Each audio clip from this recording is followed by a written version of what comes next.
आम कथा प्रारंभ होत है। सुनो वीर हनुमान लय लय आसन बैठिए। वीर वीर मलकान लखन सिया रामचंद्र शंकर हरि।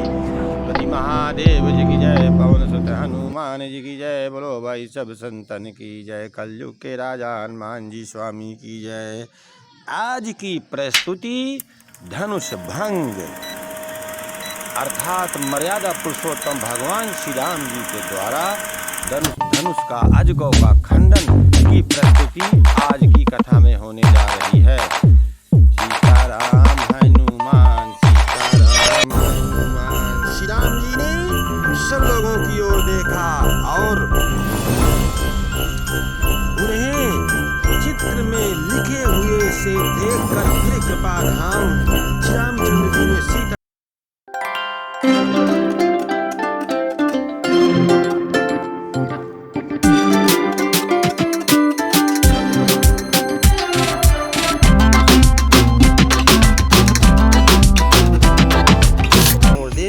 तो उसके मर जाने पर अमृत का तालाब भी क्या करेगा।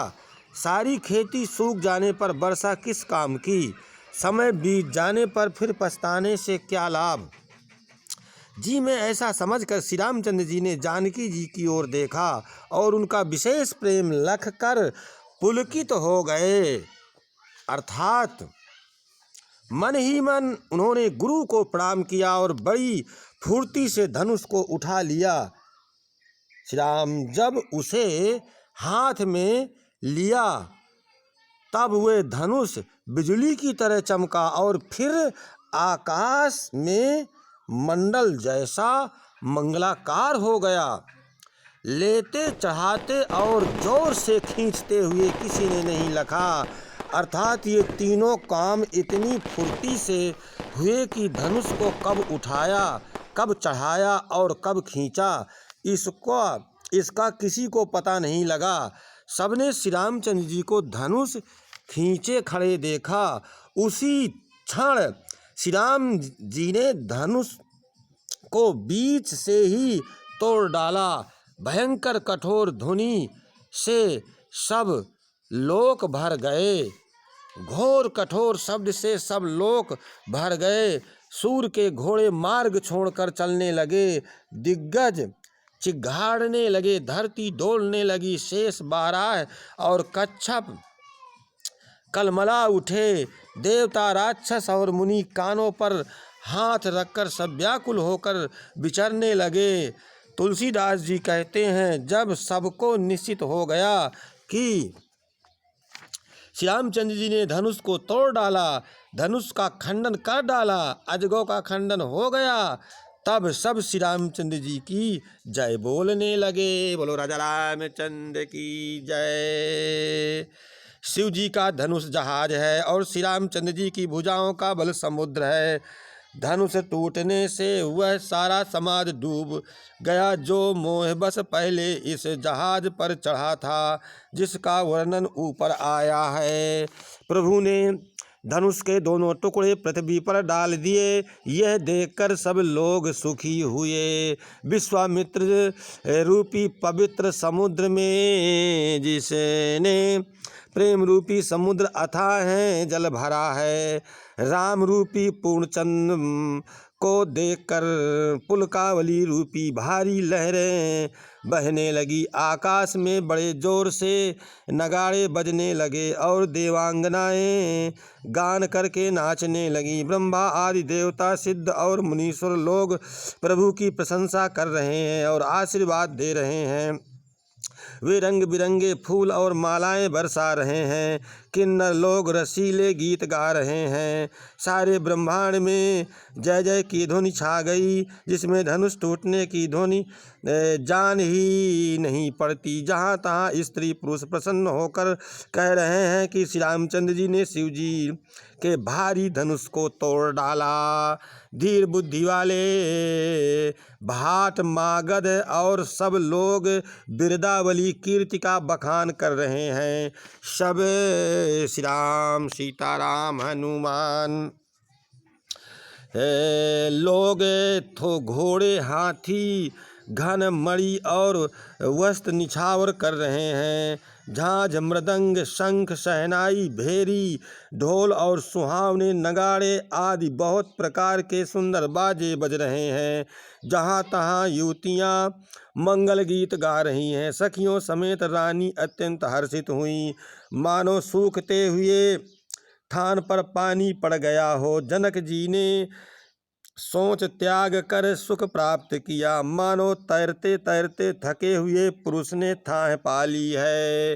धनुष टूट जाने पर राजा लोग ऐसे श्रीहीन निश्चय हो गए, जैसे दिन में दीपक की शोभा जाती रहती है। सीता जी का सुख किस प्रकार वर्णन किया जाए, जैसे चातकी स्वातकी का जल पा गई हो।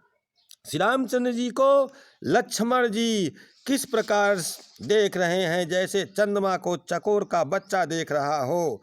तब सतानंद जी ने आज्ञा दी और सीता जी ने श्री रामचंद्र जी के पास गमन किया। सीताराम हनुमान सीताराम हनुमान सीताराम हनुमान सीताराम हनुमान। साथ में सुंदर चतुर सखियां मंगलाचार के गीत गा रही हैं। सीता जी बाल हंसनी की चाल में चल करके उनके अंगों को अपार शोभा है। सखियों के बीच में सीता जी कैसे सुशोभित हो रही है, जैसे धनुष की छवियों के बीच में महाछवि हो, कर कमल में सुंदर जयमाला हो, जिसमें विश्वामित्र की शोभा छाई हुई हो। सीता जी के शरीर में चकोर है, पर मन में परम उत्साह है। उनका यह गुप्त प्रेम किसी को जान नहीं पड़ रहा है। समीप जाकर श्री रामचंद्र जी की शोभा देखकर राजकुमारी सीता जी ने चित्र में लिखी सी रह गईं। सीताराम हनुमान। चतुर सखी ने ये दशा देखकर समझा कर कहा, सुहावनी जयमाला पहनाओ। यह सुनकर सीता जी ने दोनों हाथों में माला उठाई और प्रेम के दिवस होने से पहनाई नहीं जाती। उस समय उनके हाथ ऐसे सुशोभित हो रहे हैं, मानो डंडियों सहित दो कमल चंद्रमा की डरते हुए जयमाला दे रहे हों। इस छवि को देखकर सखियां गाने लगीं। तब सीता जी ने श्री रामचंद्र जी के गले में जयमाला पहना दी। बोलिए राजा रामचंद्र की जय, सीतापति रामचंद्र की जय। श्री रामचंद्र जी के हृदय पर जयमाला देखकर देवता फूल बरसाने लगे। समस्त राजागण इस प्रकार सकुचा गए, मानो सूर्य को देखकर कुमुदों का समूह सिकुड़ गया हो। बजरंगी जय हो बजरंगी की। नगर और आकाश में बाजे बज रहे हैं। दुष्ट लोग उदास हो गए और सज्जन लोग सब प्रसन्न हो गए। देवता किन्नर मानुष्य नाग और मुनीश्वर जय जयकार करके आशीर्वाद दे रहे हैं। देवताओं की स्त्रियां नाचती गाती हैं, बार बार हाथों में पुष्पों की अंजलियां छूट रही हैं। जहाँ तहाँ ब्राह्मण वेद ध्वनि कर रहे हैं और भाट लोग बिरदावली कुल कीर्ति बखान रहे हैं। सीताराम हनुमान सीताराम हनुमान।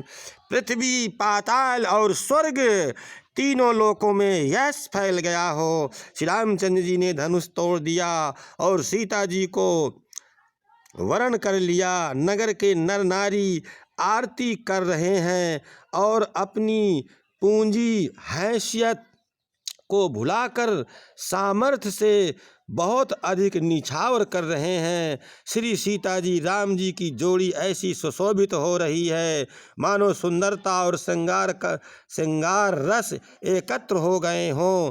सखियां कह रही हैं, सीते स्वामी के चरण छुओ, किंतु सीता जी अत्यंत भयभीत हुई, उनके चरण नहीं छूती। गौतम की स्त्री अहिल्या की गति का स्मरण करके सीता जी श्री रामचंद्र जी के चरणों में को हाथों से स्पर्श नहीं कर रही। सीता जी की अलौकिक प्रीति जानकर रघुकुल मणि श्री रामचंद्र जी मन में हंसे। उस समय सीता जी को देखकर कुछ राजा लोग ललचा उठे। वे दुष्ट कुपूत और मूढ़ राजा मन में बहुत बहुत तमतमाए। वे अभागे उठ उठकर कवच पहनकर जहाँ तहाँ गाल बजाने लगे।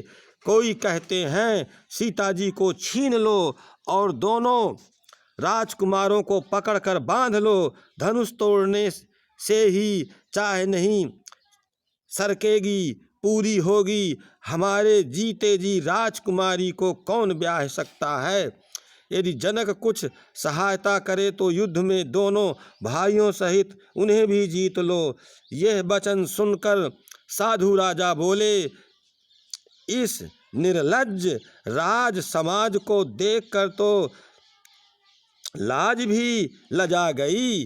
अरे तुम्हारा बल प्रताप वीरता बड़ाई और नाक प्रतिष्ठा तो धनुष के साथ ही चली गई। वही वीरता थी कि अब कहीं से मिली है। ऐसी दुष्ट बुद्धि है, तभी तो विधाता ने तुम्हारे सुखों पर कालिख लगा दी है।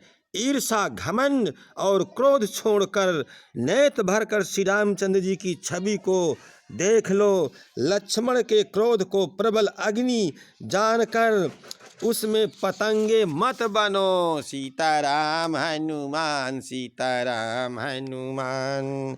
जैसे गरुड़ का भाग कौवा चाहे सिंह का भाग खरगोश चाहे बिना कारण ही क्रोध करने वाला, अपनी कुशल चाहे शिव जी के विरोध करने वाला, सब प्रकार की संपत्ति चाहे लोभी लालची सुंदर कीर्ति चाहे, कामी मानुष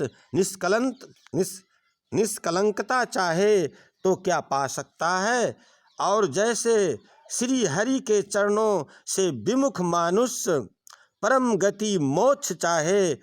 हे राजाओं, सीता के लिए तुम्हारा ललचाना भी वैसा ही व्यर्थ है।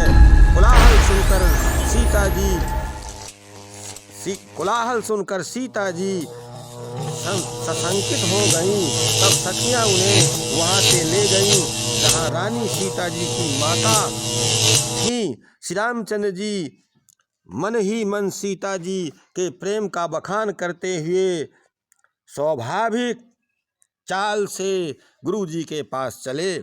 रानियों सहित सीता जी दुष्ट राजाओं के दुर्वचन सुनकर सोच के बस में हो गईं कि जाने विधाता अब क्या करने वाला है। राजाओं के वचन सुनकर लक्ष्मण जी इधर उधर ताकते हैं, किंतु श्री रामचंद्र जी के डर से कुछ बोल नहीं सकते। उनके नेत्र लाल और भौहें टेढ़ी हो गई हैं और वे क्रोध से राजाओं की ओर देखने लगे हैं, मानो मतवाले हाथियों का झुंड देखकर सिंह के बच्चे को जोश आ गया हो। खलबली देखकर जनकपुर की स्त्रियां व्याकुल हो गईं और सब मिलकर राजाओं को गालियां देने लगीं। उसी मौके पर शिव जी के धनुष का टूटना सुनकर भृगुकुल रूपी कमल के सूर परशुराम जी आए। उन्हें देखकर सब राजा सकुचा गए, मानो बाज के झपटने पर बटेर लुक छिप गए हो। गोरे शरीर पर विभूति भस्म बड़ी कफ रही है और विशाल ललाट पर त्रिपुंड विशेष शोभा दे रहा है। सिर पर जटा है, सुंदर मुख चंद्र क्रोध के कारण मुख कुछ लाल हो गया है। भौहें टेढ़ी और आंखें क्रोध से लाल हैं। सहज ही देखते हैं तो भी ऐसा जान पड़ता है मानो क्रोध कर रहे हैं। बैल के समान ऊंचे और पुष्ट कंधे हैं, छाती और भुजाएं विशाल हैं। सुंदर यज्ञोपवीत धारण किए, माला पहने और मृगचर लिए हैं। कमर में मुनियों का वस्त्र वल्कल और 2 तरकस बांधे हैं। हाथ में धनुष बाण और सुंदर कंधों पर फरसा धारण किए हैं। शांत भेष है परंतु करनी बहुत कठोर है। स्वरूप वर्णन नहीं किया जा सकता, मानो वीर रस मुनि का शरीर धारण करके वहाँ सब राजा लोग वहाँ आ गया हो। परशुराम जी का भयानक भेष देखकर सब राजा भय से व्याकुल हो खड़े हुए और पिता सहित अपना नाम कह कह करके सब दंडवत प्रणाम करने लगे। परशुराम जी हित समझकर ही सहज ही जिसकी ओर देख लेते हैं वह सकुचा जाते हैं, मानो मेरी आयु पूरी हो गई हो। फिर जनक जी ने आकर के सिर नवाया और सीता जी को बुला करके प्रणाम करवाया। परशुराम जी ने सीता जी को आशीर्वाद दिया। सखियां हर्षित हुईं और वहाँ अब अधिक देर ठहरना ठीक न समझकर वे सयानी सखियां उनको अपनी मंडली में ले गईं। फिर विश्वामित्र जी आकर मिले और उन्होंने दोनों भाइयों को उनके चरण कमलों में गिराया। विश्वामित्र जी ने कहा, ये राम और लक्ष्मण राजा दशरथ के पुत्र हैं। इनकी सुंदर जोड़ी देखकर परशुराम जी ने आशीर्वाद दिया।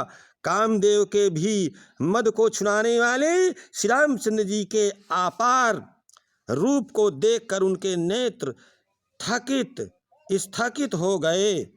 फिर सब देखकर जानते हुए भी अनजान की तरह जनक जी से पूछते हैं कि कहो यह बड़ी भारी भीड़ कैसी है। उनके शरीर में क्रोध छा गया। सीताराम हनुमान, सीताराम हनुमान। अब ये प्रस्तुति यहीं पर संपन्न होती है। अर्थात कल की प्रस्तुति में लक्ष्मण परशुराम संवाद की प्रस्तुति होगी। अर्थात आए हुए समस्त श्री रामचरितमानस मर्मज्ञ श्री रामचरितमानस पाठकर्ता श्रोता भक्त सभी श्री ठाकुर जी के श्री चरणों में दंडवत प्रणाम करें, अपनी आस्था रखें, अतः उनका शुभाशीर्वाद लेकर अपने स्थान को प्रस्थान करें। चलते चलते एक बार अपनी वाणी को पवित्र करें। कथा विसर्जन होता है सुनो वीर हनुमान, यो जन जहाँ से आयो सोता कृपयान, सोता सब आसन गए शंभु गए कैलाश, रामायण वैकुंठ गई विदा।